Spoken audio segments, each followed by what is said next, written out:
კაროების ნაცვლად კოტეჯები ან ალტერნატიული შენობა მოსკოვის გამზირზე განთავსებული დროებითი თავშესაფარი მალე მუდმივ სახეს მიიღებს. გადაწყვეტილება უწყებათა შორისმა ჯგუფმა ნარმანიას უწყებაში სამუშაო შეხვედრაზე მიიღო.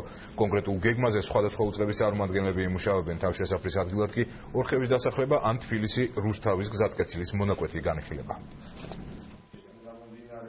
ჩვენ ვფიქრობთ, გადაწყობას უფრო ორგანიზებულ ინფრასტრუქტურაზე შევარჩიეთ ალტერნატიული ფართი, რომლის შეფასებაც მოხდება ახლა ექსპერტების მიერ, მოხდება ტერიტორიის კეთილმოწყობა და ის ვალდებულება, რაც დაეკისრა ცენტრალურ მთავრობას ზრუნვა უსაფრთხოებზე, უკვე დროებითი სწრაფი გადაწყვეტილების სტადიიდან დაიწყებს გადანაცვლებას საშუალო ვადიანში, ანუ გაუმჯობესებული ინფრასტრუქტურის ფაზას.